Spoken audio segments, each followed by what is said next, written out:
Friends, मैं अविनाश जड़वाल आज आपके साथ डिस्कस करने जा रहा हूँ classical criticism.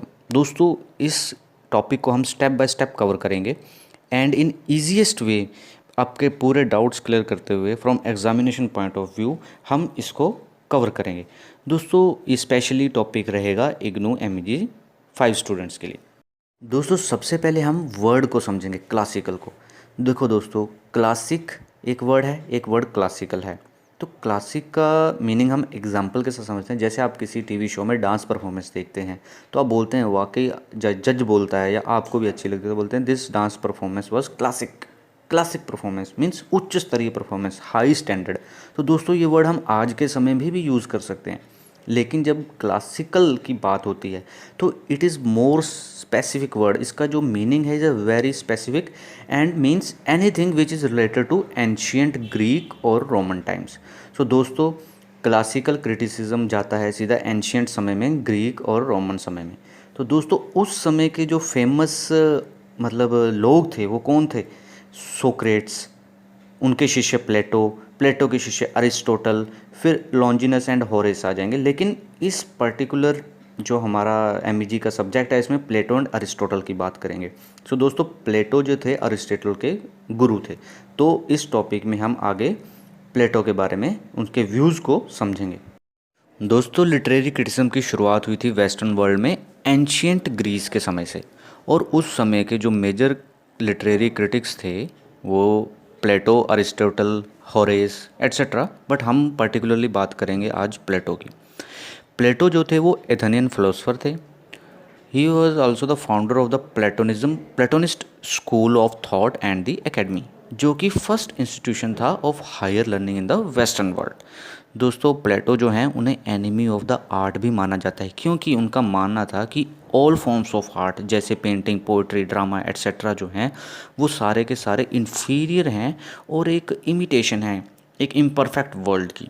According to Plato, जो आर्ट है it can cause some sort of emotional arousal in audience. Audience के अंदर इमोशंस को जगाएगा, है ना, which is not good for ideal human. जो एक आइडल ह्यूमन में इमोशंस की कोई जगह नहीं है। दोस्तों, उनका एक फेमस वर्क है रिपब्लिक, जो कि एक पॉलिटिकल फिलोसफी है। उसमें वो क्या बात करते हैं, talks about the idea of perfect state, और उसको 3 डिफरेंट कैटेगरीज में डिवाइड करते हैं। तो उनके अनुसार प्लेटो का मानना था कि जो ग्रीक एजुकेशन करिकुलम है उसमें होमर, जो उनके प्रोमिनेंट मुख्य मतलब ग्रीक पोएट हैं, उनको नहीं पढ़ाना चाहिए, क्योंकि उनका जो गॉड्स और हीरोज़ को मतलब व्याख्या या चरित्र दिखाने की जो उनकी कला थी वो उनको सही नहीं लगती थी। क्योंकि वो कहते थे कि वो गॉड्स को भी ह्यूमन लाइक करेक्टरिस्टिक्स दे देते हैं, जो कि सही चीज़ नहीं है। जो ह्यूमन, एक नॉर्मल ह्यूमन बीइंग गलतियां करता है वो गॉड्स भी करते हैं, तो ये सही नहीं है अकॉर्डिंग टू प्लेटो। सिमिलरली वो कहते हैं कि थिएटर को अप्रिशिएट नहीं करना चाहिए, क्योंकि जो एक्टर हैं, जो रोल कर रहे हैं, रोल प्ले कर रहे हैं वहाँ पे, वो क्या करते हैं, दूसरों की नकल करते हैं, इमिटेट करते हैं और अपनी ओरिजिनल पर्सनैलिटी को छोड़ के। सो दोस्तों, इसीलिए जो आर्ट था प्लेटो के लिए was an imperfect representation of reality, जो सच्चाई को दिखाने का एक इम्परफेक्ट तरीका था। और आर्टिस्ट जो थे वो समटाइम्स क्या करते हैं, प्रिटेंड करते हैं टू नो एवरीथिंग, जिसके बारे में उनको पता ही नहीं है। फॉर एग्जांपल होमर, वो होमर जो थे वो मिलिट्री जनरल नहीं थे, ना ही उन्होंने कोई लड़ाई लड़ी थी, बट स्टिल वो लिखते थे वार हीरोज़ के बारे में, है ना। ना ही वो कोई not the teacher of reputation थे, बट फिर भी वो कहते थे कि वो लिखा है, he said to have written words of wisdom on everything. So दोस्तों, art and artist should be abundant in his utopian state vision. His state vision means जो हमारे प्लेटो हैं उनकी विज़न में, जो उनका यूटोपियन स्टेट विज़न था, जो perfect world, utopian means perfect world का जो विज़न था, उसमें आर्ट एंड आर्टिस्ट की कोई जगह नहीं है।